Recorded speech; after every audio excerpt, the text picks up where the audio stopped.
Here we go again today. I'm sorry I didn't have much time to prepare, like I said, but it is what it is, so you're going to get what you get, and that's that. The Chinese have got a great saying, it's called wu wei. It means kind of go with the flow. Maybe that's where we get the expression woo wei. So for this lecture, woo wei. Just kind of go with the flow. All right, so I want to tell you before anything else, human beings are not fragile. You are not fragile. You don't need bubble wrap. You don't need special protection. You don't have to worry about germs as much as you think. You don't have to worry about as much things as we go about our day-to-day lives worrying about. In fact, most things that people worry about never happen. They never come true in the first place. But we're not as fragile as we think that we are. We can actually endure quite a bit. A lot of experts, on the other hand, will tell you that you're very fragile and you're very soft and weak. It's not true. It's not true. Quite often we hear about people who have difficulties in their life, and that maybe they come from a dysfunctional home, maybe they have a horrific background, but they end up overcoming it. They end up coming out on top regardless of their situation. I'm certainly one of those people who did that. They found a way to ultimately learn how to control emotions. They've learned how to overcome by controlling their emotions and not allowing their emotions to dictate their lives, and allowing to have better results with better actions because they can control what they're thinking, how they're feeling. Let's take, for an example, a young female child. This is a true example here. This child was born into utter poverty. Absolute poverty in rural Mississippi. Have you ever been to Mississippi? Beautiful place. She was born to a single teenaged mother.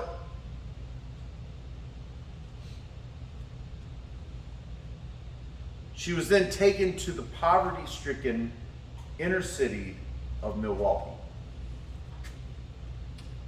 Raised by a poor teenage mother, she was African American. When she was a child, she was brutally molested sexually. Terrible things done to her.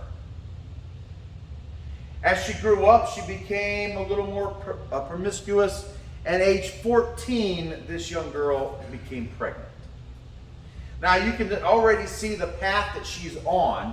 She is destined, what most experts would say, obviously, for a life of hardship, turmoil, and even more poverty. She gave birth to the child, and the child died. It was born premature, and it died as an infant. Now, if it wasn't enough that she was already born in poverty, to a teenage mother without a father, then molested and abused sexually, had a baby at 14, and then lost the baby. Her life is destined for failure, or so it would seem. This is an all too common story, yeah? A lot of people have this story, but who do you think this story is about? Take a wild guess. It's a true story. Who do you think it's about? The one and only Oprah Winfrey. Oprah Winfrey had that. That's her story. Oprah Winfrey later moved in with her, what now she calls her father, who was a barber. Not much better situation, but a barber. And she ended up getting into a radio station, worked her way up through the radio until she became a news anchor, and later, as you already all know, a world famous living legend, the one and only Oprah Winfrey, with her own TV network, own magazine worth countless dollars. Shouldn't have happened. Shouldn't have happened. If she was under the belief that she was some kind of fragile, unable, incapable being, she became the victim of her circumstances, she never would have become the Oprah Winfrey that we know today. She didn't do that. I would venture to say she kicked ass and took names. She overcame. Would better describe it. Oprah Winfrey and other people just like her have learned how to control their emotions. And emotions are created and driven by one main thing: your belief. What you believe to be true. Let's say you believe that if you're Oprah Winfrey in the situation, you believe that you are destined to repeat the same things that your mother did and never escape poverty. You're taught that, you believe that. You never challenge it. You never overcome it. You will become it. You will become it. I'm a loser. I'm never going to do anything. This is how I speak to myself all the time. I'm not going to accomplish. I'm not good enough. And you will become it. You will become it. But people like Oprah Winfrey didn't have that opinion. How about Ben Carson? I told you about Ben Carson yesterday, how he overcame his poverty, became a world famous surgeon. He wasn't destined to be a world famous, one of the smartest men on the planet. He wasn't destined to be that. People thought he was dumb because of his vision and whatnot. But he overcome. He overcame the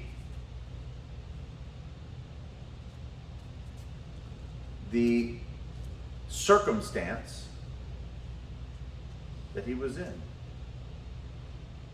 He didn't put his belief in it. Once his belief shifted and he challenged what he was going through, once he challenged the idea of being dumb, once he challenged the idea of not being able to overcome, he did in fact overcome, didn't he? Just like Oprah Winfrey did.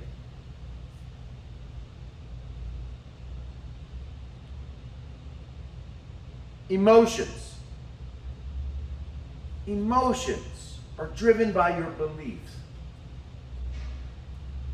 If you believe that me saying, I don't know, I just come up with some crazy thing. If you believe me saying red mats means that you are a total loser, then every time I say it, even though it's not true, it's going to affect you.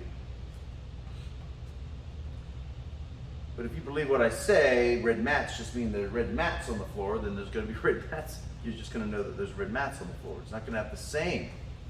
If you believe that it means you're dumb, then your emotions are going to come into play. Does that make sense? Does that make sense? So,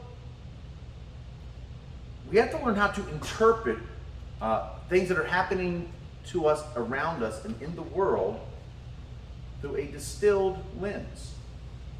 Not through the lens of a belief that maybe and perhaps you created for yourself when you were small, when you were a baby. Some of the beliefs that we have are just beliefs that we had when we were babies.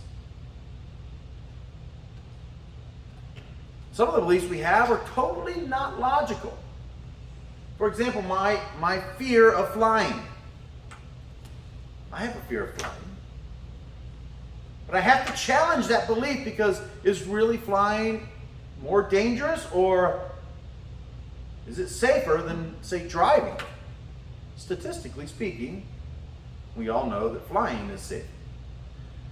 So I have an unrational belief that I must challenge. And I do. I do challenge. I do get on airplanes. I don't like it, but I do.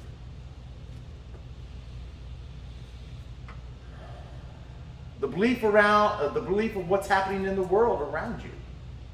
I may believe that this place that we live in here in Utah, Hurricane Utah, is full of nothing but racist, homophobic, and I don't know, mean people. Maybe I have that belief. Is it true? Is it really true? No, it's not true. There's wonderful people here. I might believe that this place we're living in is the haven for terrorists. Is it true? We have to question what we believe. Is it real? When we question what we believe, and we base it in facts, and we do this little thing called keeping it real.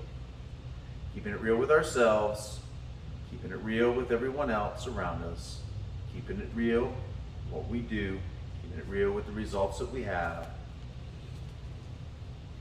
We can begin to see things through a lens of clarity. Lens of clarity. And the reason why we want a lens of clarity is because emotion, triggered by our belief, has been the source of war. Emotion has been the source of relationships ending. Emotion has been the source of friendships being destroyed. Emotion has been the source of marriages being dissolved. Emotion is the cause of people hurting, maiming, and killing others. Yet also emotion has been the source of creating music, writing poetry, creating books, writing stories, making movies. The truth is, without emotion, we'd be nothing. We must have emotions. So when I'm saying that you must master your emotions, I'm not saying you must eliminate them.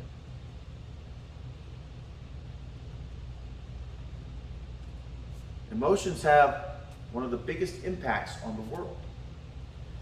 This is why it's so imperative that we have a distilled and clear vision of what's real and what's not.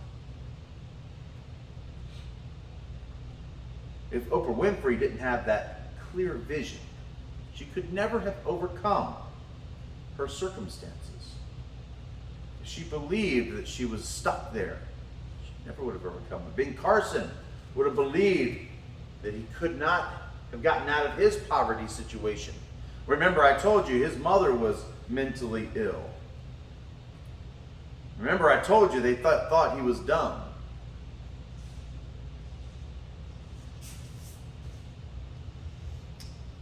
If he believed those things about himself, it would be a problem. So how do we master our emotions? We have to learn to properly evaluate experiences that are happening around us. To properly evaluate the experiences. For example, this guy right here gets hit in the car, this guy cuts in front of him. Begins to experience anxiety, fear. Why would he have fear right here? What's he thinking right here? He's driving this car.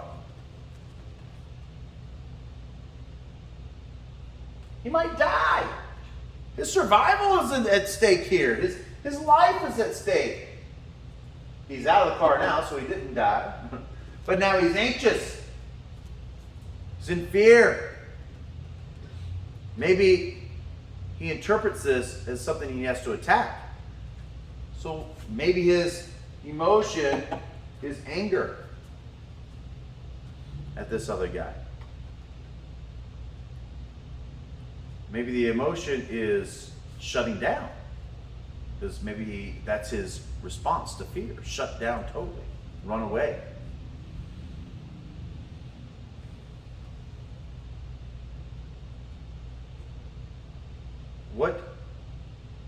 to recognize an event for what it is, what truly happened, and to interpret our emotions and why we're having them becomes paramount, don't you think? So if I was this guy, and this guy cut in front of me, and anger was my thing, and my thing was I better kill whatever's trying to kill me, and I take out my gun and I blow him away, not a proper interpretation of the incident. Maybe this guy didn't see me and he cut in front of me, and so now I'm so scared that I have to go check myself into the hospital because I'm so emotionally distraught. I'm probably also not the proper way of dealing with it.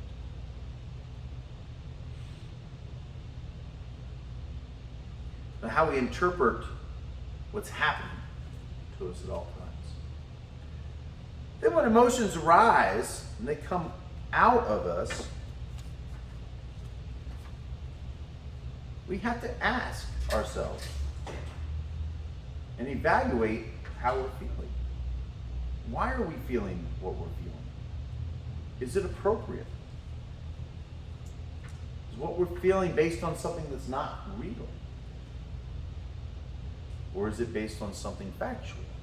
What is it?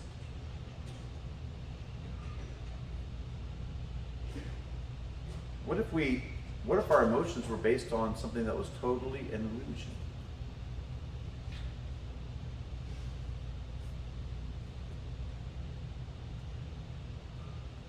What would happen? What does happen?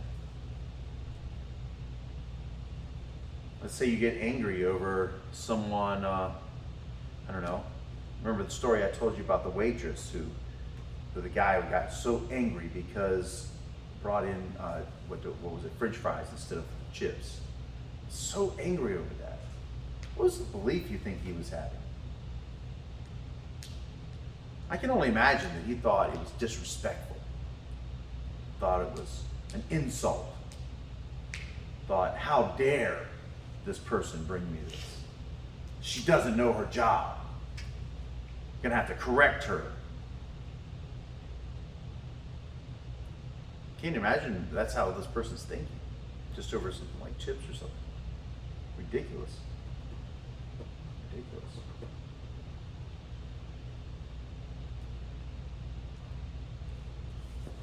So when emotions arise in you, do you have the ability to take the time to evaluate them? And ask yourself the appropriate questions. The things that you should ask yourself are things like, what's the driving force behind the way I'm feeling right now? What's the driving force behind how I'm feeling? Let me put this aside here and just ask this question here. I like to call it the triangle force. And the triangle force is actually a martial arts term that we use in here. I learned from one of my teachers. It has a martial arts thing. But if I was to use it in a, for our emotional, spiritual health here, I might do something like this. An event happened to me. That, my belief is what's triggering my emotions. How I feel about it. This is going to take my life. It causes some kind of emotion in me. But let's say, instead of anger, what would I look like when I'm angry? What do you look like? Describe an angry person for me. Stiff. Stiff? What else? What's his face doing?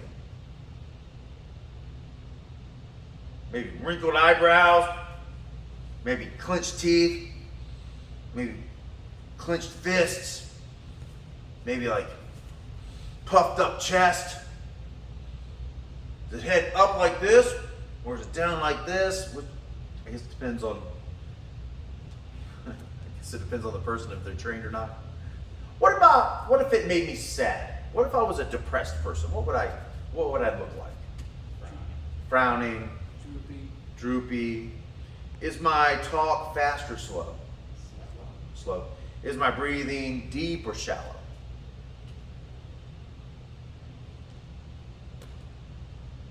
Am I slumped forward or standing up tall?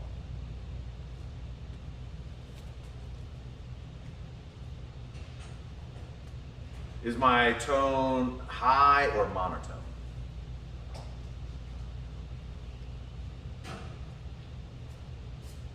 Do me a favor, go ahead and stand up and show me what a super depressed person's going to look like. Yeah, go ahead, stand up. Show me through your body, and I'll try to emulate it too. What does a depressed person look like?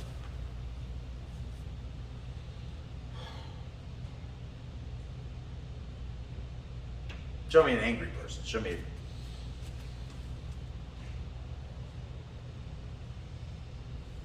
Yeah. Show me a person that just went to a comedy show.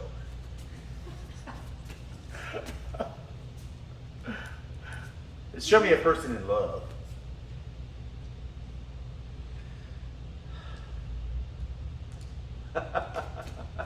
Our body actually tells the story, doesn't it? How we feel. So, your physiology.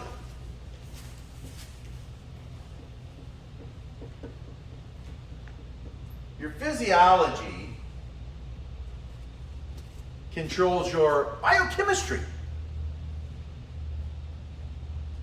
If you were to smile, what does it do to your face? Does it relax your face or tense your face?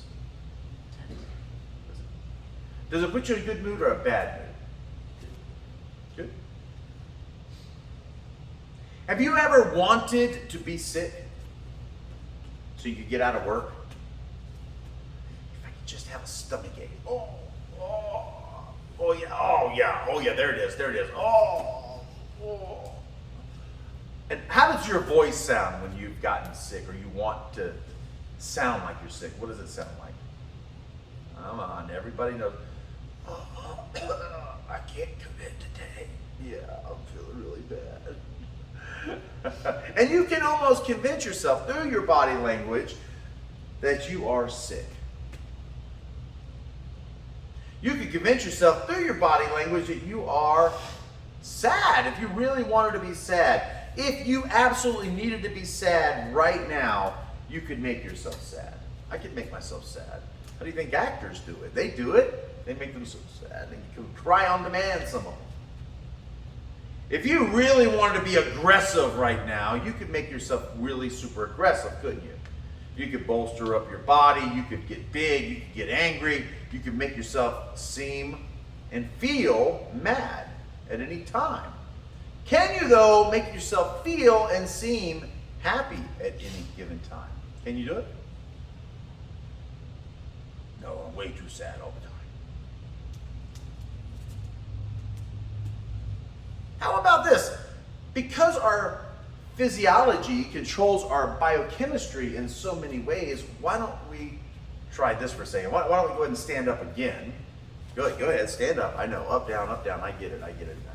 Yeah, go ahead and stand up. And now remember that whole, I just came from a comedy show, you're like, yeah, see this right here, what you're doing? I call this the Superman position. In fact, when my phone goes off, it's the Superman theme. It goes, dun, dun, dun, dun, dun, dun, dun. I put my head out and I'm like this. Yeah, this Superman position, actually, if you take this and you smile, take some deep breaths, you can change your biochemistry in a positive way. Did you know it raises your testosterone levels? Even females. I wondered why Superman stood this way, and then I did a little research. You know, this raises your testosterone levels. Take some deep breaths. No, not like this. Like this is a totally different thing. Like this is shut off, closed off, chest up, head up, smiling, hands on the hips, Superman position, deep breaths. Yeah. Now get your voices a little bit louder like I'm doing like now, and get your voices a little bit more excited like this. You've heard some of people around you do this. They get loud, they get their tempo goes up, they change their body mechanics. Yeah. And all of a sudden, I start feeling pretty good. But if I wanted to change that and I wanted to go,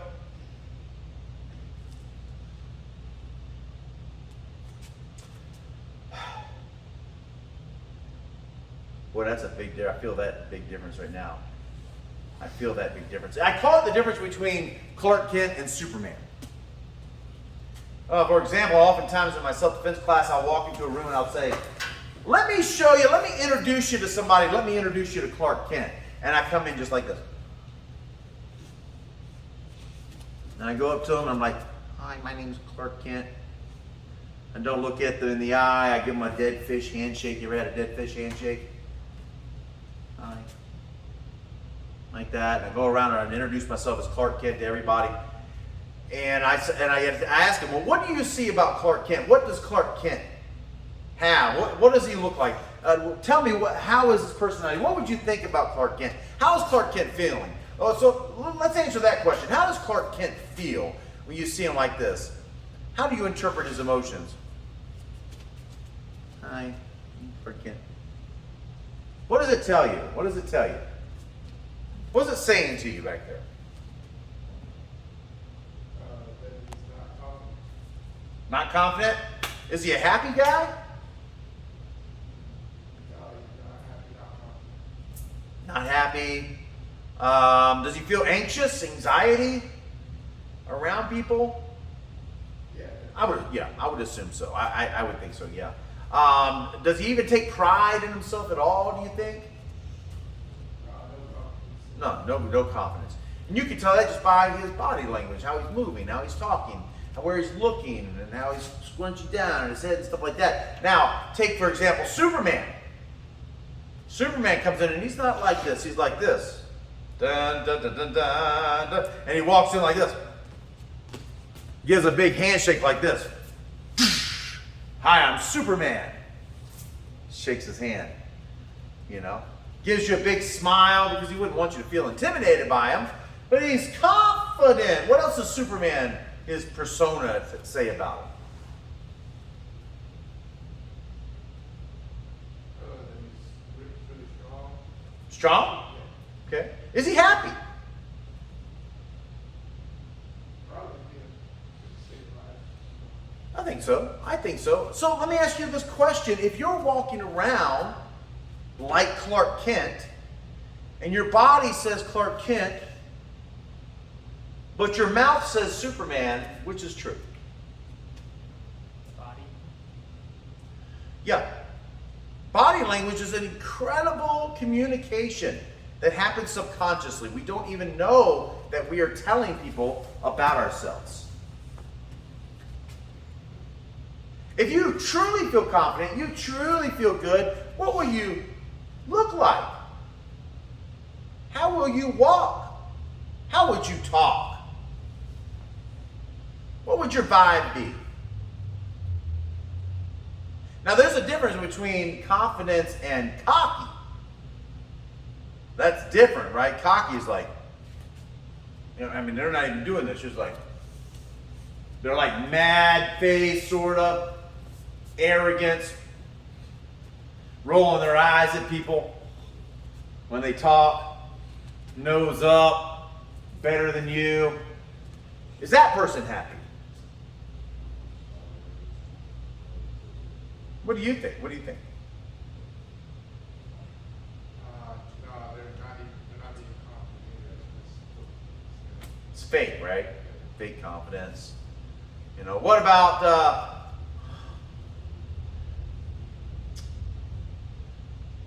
the guy or gal who is so timid? What would a timid person look like? Do they look depressed, or is there a different look? Here, stand up and show me what being timid looks like. Go ahead, show me. Show me. What does being timid look like? What does that look like? Oh, that's good. That's good. It's just hiding away. Hiding. Closed off. Yeah. It's kind of a hard one. Maybe shoulders up, protecting themselves, you know. You ever seen a super timid person? I see them a lot in the dojo, actually. And one of the things that I notice in a super timid person, their shoulders come up, almost to hide, like a turtle in a shell, almost to hide themselves. always hugging and comforting themselves, you know, somehow trying to hug themselves, you know, hide themselves, hug themselves, you know. What? But again, where's that? What is that? Now show me what the confident and happy person looks like. Not just the Superman, but somebody that's like, yeah. Woo! Smiling. Got the Superman pose going. Yeah. Happy. So let me tell you this. If your physiology affects your biochemistry,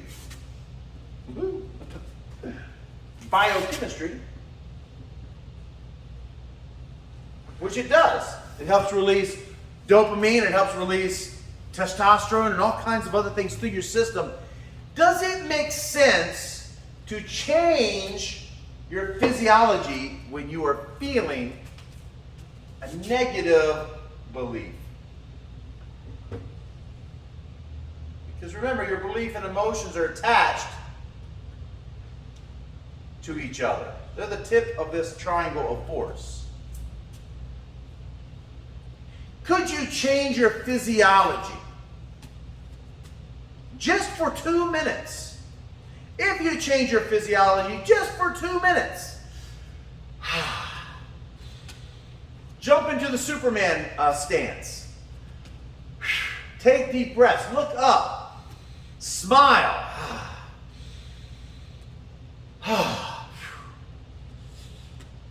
Whew. Yeah. Say something like, woo-wee.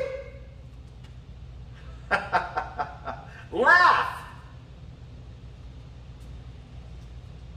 Could you change your state of mind?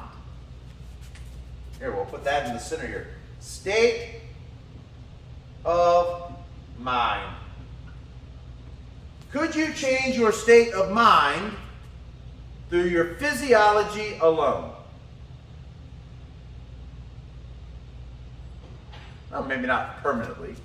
You certainly could change your attitude, but you really need to first examine your beliefs, right? You need to be able to interpret your beliefs correctly so you can process your emotions correctly.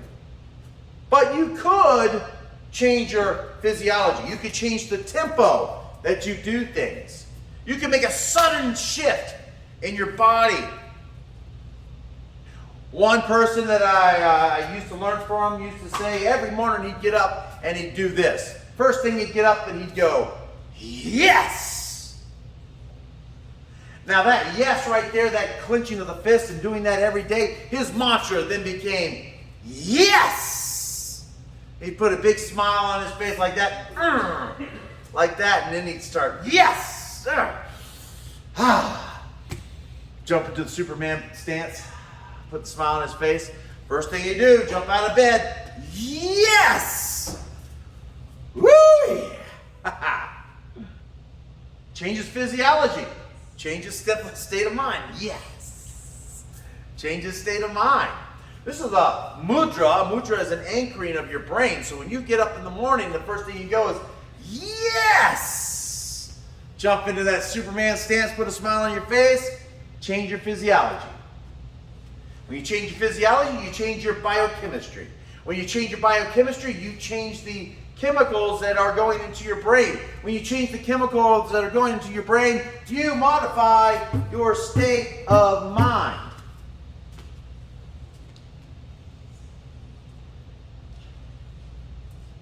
That's science. It's true. That's why ancient Japan, they had these mudras that you see. These mudras are actually the same thing as going, yes! They're anchoring your mind to a state. Now this particular mudra right here is Ren, and it's about strength and things like that. It's all kinds of stuff, right? But that is an anchor. The same as yes! It is an anchor. Change your physiology, change your biochemistry, change your state of mind. Well, that's pretty powerful all by itself. But there's more to the triangle of force that I'm talking about. There's this other side of this triangle right here. Like that. That other side is how we use our language.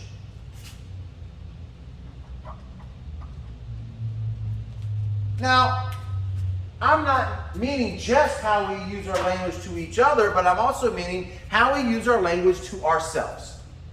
What we say to ourselves matters. I can jump up every morning and go, yes! Put myself in a good state of mind. Whew, yes, woo-wee, I'm ready. Let's go. And then next thing I know, in my mind, I go, yeah, but you suck. And then all of a sudden, I'm like, yeah, and you're not good looking either. Uh-oh, here comes the shoulders up. And no one believes in you. And you'll never achieve anything.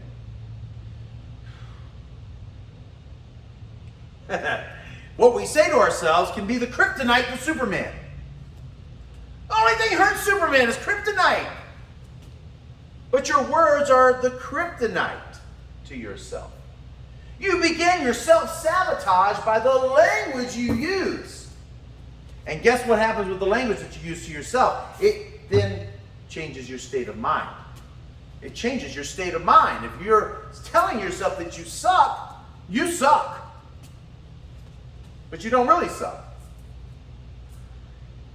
If you say that when you go outside, you're going to get hurt and you can't leave your house, you believe that. That's a belief. You're saying that to yourself. You're reinforcing a negative belief. If you say, this guy cut me off because he's trying to kill me, when you're saying that to yourself, that you're reinforcing your belief. Isn't it? Isn't it so? When you reinforce your belief, you're going to put yourself in a physiological state of some of these things that we just talked about. Depression, anxiety, fear, anger. All states of mind. Isn't it true? Isn't it? So, okay, how do we talk to ourselves? What do we say? What should we say? What's appropriate? I mean, because obviously you probably don't want to wake up every morning like, yay team, yay, yay, yay. You know, give me an R, give me an A, give me a V-E-N. You don't want to do that either, right? You're going to feel super goofy. But you might want to say, today, I'm getting better and better. Today, I'm better than I was yesterday. You might say that. You might wake up and go, yes! That's me grabbing the small hairs of the world, and I'm going to seize this day. Or it might be, today, carpe diem. Seize the day. Or you might go, just for today, just for right now, today I'm going to be happy. I don't care what happens tomorrow. Tomorrow I can be totally pissy. Tomorrow I can be totally depressed. Tomorrow I may even lay around all day and do nothing. But just for today, I'm going to thrive. Just for today. I take it back. Just for right now, I'm going to be awesome. Just for today, I'm not going to have a good day. I'm going to have a great day. Just for today. Just for right now. And then I'll let later take care of itself. But if I wake up every day and I'm doing, yes, just for today, I'm going to have not a good day, but a great day. That may be all the mantra you need. And throughout the day, you need to remind yourself, just for right now, a negative thought may come into your mind, like, I'm just not good enough. And you can say, yeah, you know what? Just for right now, I'm going to be good enough. Just right now. I can suck tomorrow.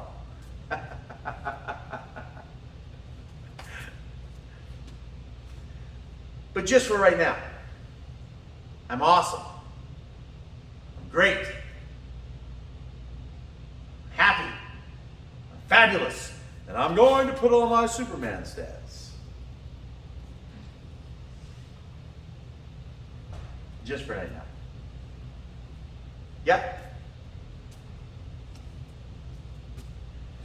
So what you say to yourself is so important.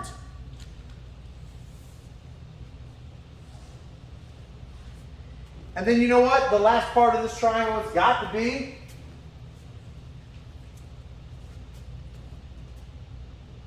is your patterns. Your daily patterns. Okay, so if you wake up every day and you're like, I had a, well, by the way, I'll go ahead and say it. I had a girlfriend a long time ago because I was young once and I did have girlfriends. I had a girlfriend, she was not happy with her life. She was also an artist like myself. Now she's a pretty famous published author, does incredible things, a professor and all kinds of stuff. She did great in her life. But hopefully she's not watching this going, wait a minute, he's talking about me. But she used to get up every single morning when I would stay over the night at her house. She'd get up and I'd hear her wake up and go, damn it! You know, and she'd do that every, damn it! Sure! She'd start using profanity. Gosh darn it, damn it! She'd just be cussing and stuff, throwing things around. She was pissed that she woke up. She would be pissed. Damn it! Throwing things around, hitting the alarm clock, kicking stuff around. We're like, whoa, you okay? What's wrong? She'd start the day like that. And we're like, whoa, the relationship didn't last long. I couldn't handle it so much. But she would, and her whole day would be crap. When she'd come home, the very first thing she'd do, you know what she, other than picking up her guitar and her writing all about how crappy everything was, you know what else that she would do? Drink. Drink her problems away. Drink it away. Drink it away. She'd just drink herself into oblivion. And then the next day, she'd wake up, ding, ding, ding, damn it! Throwing stuff around. And then she'd go to work, and she'd go to college, she'd write, and she'd drink. Then the next day, same thing. Ding, ding, ding, damn it! And just throwing stuff around. That was her pattern. She'd do that every daggone day. Every time I stayed there, it was like that. I don't know how she pulled herself out of it and became a famous author and all this stuff, but she eventually did. She finally got her life together and turned things around. Thank God, because I don't know how anybody could deal with that all the time. But she would do that. That was her pattern. Her physiology started off terrible. Her belief was awful. Her language to herself was terrible, and her pattern repeats over and over and over and over again, contributing to her state of mind. Not to mention her state of her house. Broken glasses everywhere. The place was a mess all the time. Every once in a while, she'd be like, I cleaned up everything. I cleaned it all up. I'm changing. She'd go for a little while. She'd get a little bit better. And then she'd start getting a little complacent. And then all of a sudden, comes out the drink again. And it'd start all over again. She'd start drinking. And then you know what happens? The alarm clock would get off in the morning. And the first thing she'd go is, damn it! And then she'd start breaking. And then the pattern would repeat. Over and over and over and over again. What do you think the problem was? The first off was her belief. She believed that things were terrible. Probably thinking she was a victim. I mean, after all, she had to work full time and she was going to college. Had to support herself. Life was hard. Understandable. Life was hard.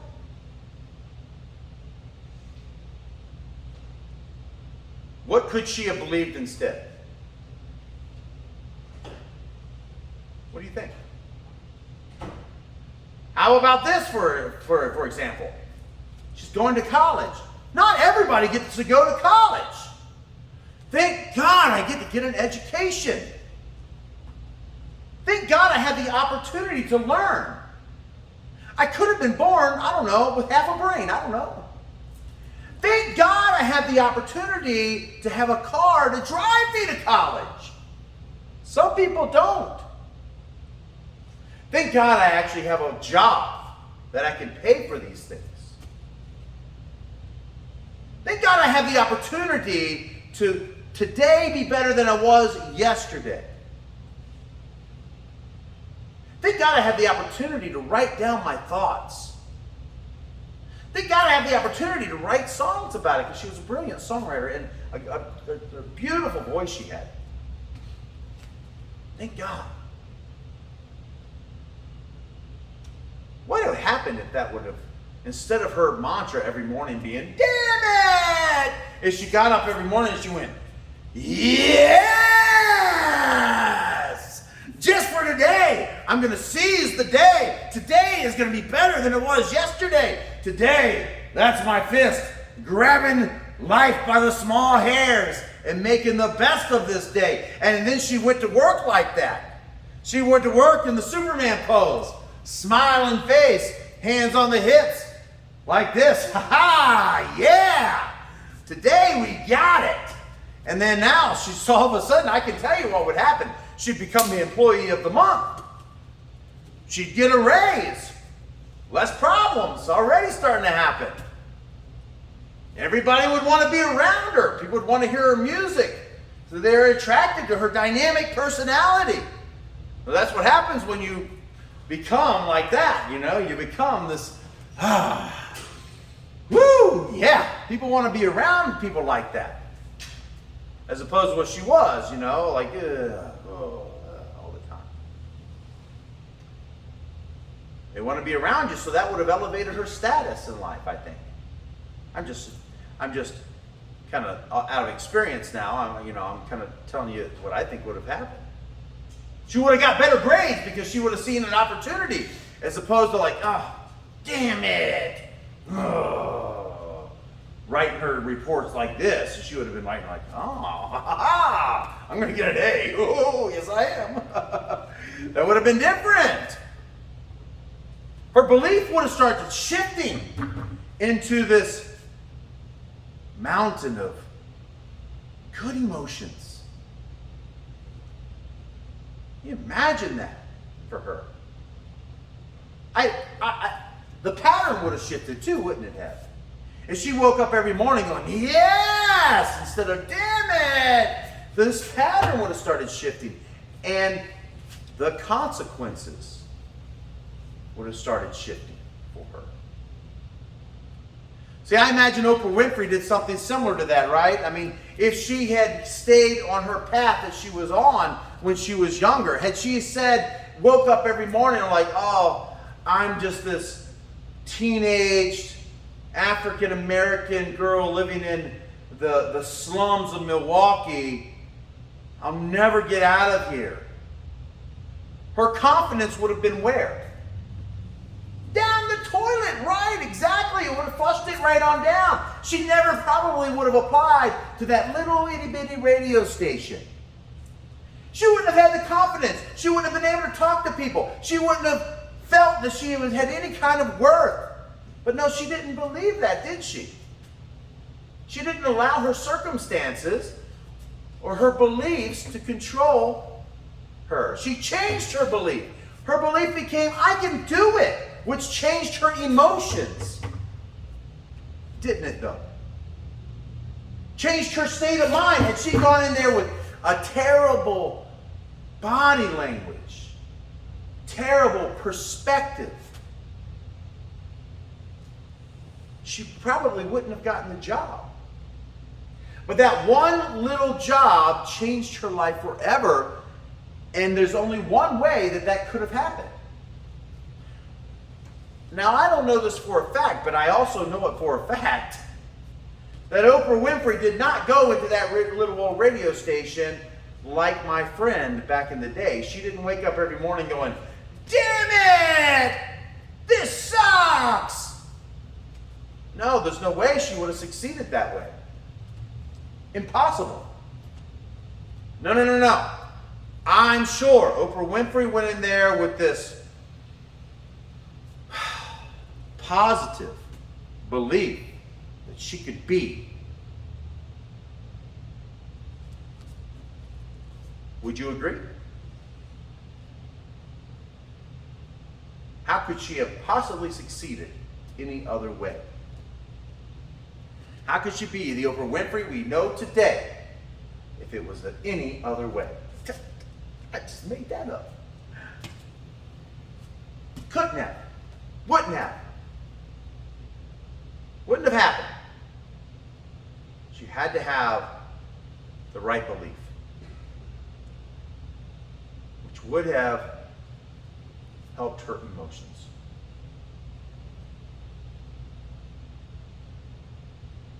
She could have given up on herself, allowed society and what we would have thought would have been her fate to control her. But no, she controlled her state. Should be a poet. She controlled her state of mind, not allowing what people thought her fate to be. Controlled her belief, controlled her emotions. I guarantee you her physiology was different than most people. Still is today. Which changed her biochemistry. When it changed her biochemistry, and she obviously had good self-talk. She couldn't have been successful if she had been saying to herself the whole time, you know what, Oprah, I suck. I'm horrible. I have nothing to offer the world. Couldn't have done that. Couldn't have been who she is without the right talk. So I challenge you, what do you say to yourself? What do you say to yourself? What do you get up every morning and say to yourself? Do you go, oh, this sucks. I have to go to work today? Are you kidding me? I have to go to school today? Oh my gosh, I got to deal with these idiots all day long? I got to deal with people judging me? I got to deal with people trying to force their opinions on me?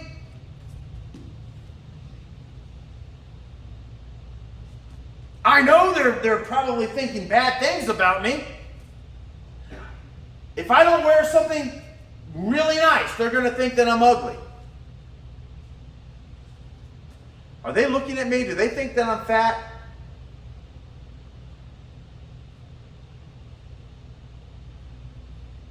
We say all these things to ourselves. If you ever read one of my life laws, I took it down off of here, but I need to put it back. I gave it to somebody. But I have this thing, this life law is printed out. One of the life laws is life law number 7, actually, in my, that I have in the dojo. And life law number 7 goes like this. Don't beat yourself up. There's plenty of people in the world who would love to do it for you. They'd love to cuss you out. They'd love to tell you how bad they are so they can build themselves up. They'd love to tell you how bad your style is. They'd love to criticize you. They'd love to do anything to bring you down. Remember the crabs in the bucket. And once a crab starts coming up like this, he's coming up, he's like, yeah, I'm the man crab. I got it. I'm the king crab. And then the other crabs are like, no, you're not. Trying to pull him down. There's plenty of people like that. There's no need for you to be, I'm the king crab. No, I'm not. I suck. I'm just going to climb back down. But people do that all the time. So what we say to ourselves makes a big difference. Does all that make sense so far? Okay. So let's review. You can choose to interpret an event based on your belief about yourself and the world around you. That belief may be totally negative. And by the way, it's not all your fault, because you may have been taught this. You may have been taught this from an experience. You may be taught this from someone who wants to pull you down, another crab in the bucket, right? Excuse me, who wants to pull you down. You may have been taught this from your parents. You may have been taught this from, a bully in school. You may be taught this way from an accident that happened to you, and you as a child decided, I'm never going to let that happen again.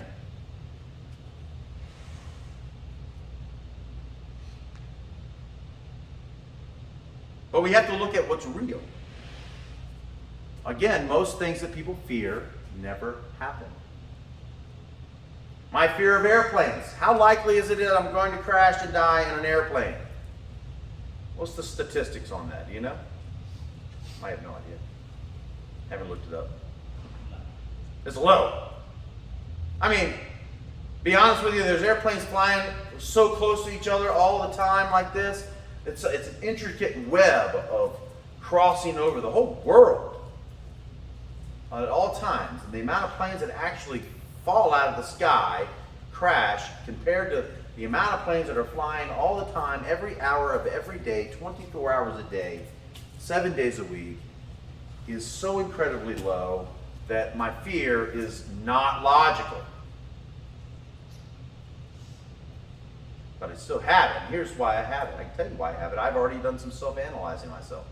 And this is me being totally real and keeping it real and being raw, because there's nothing wrong with being raw. And I think you appreciate me being raw and vulnerable than me being bolsterous and not fake. Yeah, I have a fear of letting go of control. Like letting the pilot do it. Yeah, letting the pilot do it. Why would I even have that fear? Why do you think I would even have that fear? Oh, I'll tell you, I'll be vulnerable for you, because I was in a terrible situation when I was a kid. Terrible situation. You may have the same thing. I had no control over my circumstances. None. All of my control was relinquished. Everybody else had control, and it turned out horribly bad. I don't like people to be in control at all. It makes me feel like I'm going to get hurt. I want to be in control. I want to be in control of that airplane. You want to drive? No, I'll drive. I'll drive. Because I want to be in control. Is it right? Is it rational? No, it's not rational. It's not rational. But I know that I have that. How do I know I have it? A little self-analysis. I've given all of you guys self-analysis that you can work on. I do that to myself. How did I come up with that? Not by osmosis. I was like figuring it out. I didn't learn it in some fancy college either. I figured it out. Like I put it to work. And now I know this about myself, so I can confront it. I can make changes. I can change my belief. I'm working on it. Working on it. Doesn't happen overnight. I'm working on it. But I know it's not rational. So your beliefs are super important. And analyzing them to find out if they're real. If it's legit. Because if they're not legit, you gotta quit.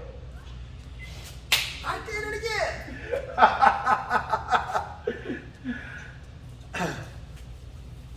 or like Johnny Cochran would say, if the glove does not fit, you must quit.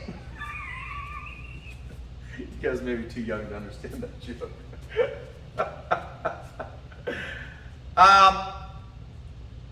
Challenge your beliefs. Because when you do, you can look through a clear lens. And it can help you distill your emotions. We must master our emotions. We master our emotions. It can help master our state of mind. Imagine with Mussolini, Hitler, Genghis Khan, in control of their emotions. Would there be wars? Would there have been wars? What if the friend that you may have hurt or may have hurt you was simply a belief that wasn't true, an emotion arised in you based on illusion, based on miscommunication? What if it all started here and you found out it wasn't true? What could that do? Question your belief. Try to look at it through the lens of reality. Your reality is your perception. Question your perception. Whoa. It's deep. What kind of changes could you make if you did? Honestly question your belief. Okay? Any questions? Thank you. Questions, thoughts, comments, compliments? I'm open for any of them. No. What did you learn? Question your beliefs. Question your beliefs, yep. How about your biochemistry? How about changing your physiology? You try to change your biochemistry. Try it. Next time you get sad and depressed, try the Superman stance. Next time you get sad and depressed, try the smile with the Superman stance. Try the deep breathing. Try the mudras. You don't have to learn the fancy Japanese mudras and all these things like that. You can just do the simple one. Yes. Like that. Simple as that. The yes mudra works really, really well. Yes. Today, carpe diem. Seize the day. Or today, just for today. I'm going to be happy. Today, just for today, I'm going to be my best. Just for today, I'm going to be amazing. Just for today, it's not going to be a great day. It's not going to be a good day. It's going to be a great day. Yeah? Can we try that? Well, what it's going to take is patterns, consistency, breaking that negative state of mind, those negative beliefs, and doing it over and over and over and over and over again.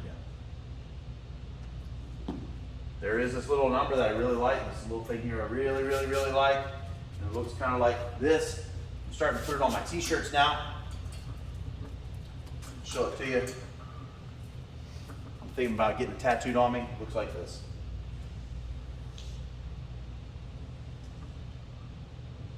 Anybody know what that is? It's a Roman numeral for 10,000. That's the Roman numeral for 10,000. See, it takes 10,000 hours before you master something. 10,000. If you really think about that in terms of us practicing things, that's about 10 years. It takes about 10 years to master something. Practicing it every day. It takes about 3 months to really change a habit. It takes about doing something about 10,000 times. 10,000 times. Eric Clapton did not become Eric Clapton because he practiced for 10 hours. No. He practiced day and night, about 10,000 hours. So repeat this pattern over and over and over and over and over again until it becomes 10,000 times, 10,000 hours. And when you do that, you will be a master of yourself. Master of your emotions. Master of your state of mind. You'll truly master life. Self-mastery. And then life mastery. Okay? All right, guys. Thank you for joining me today.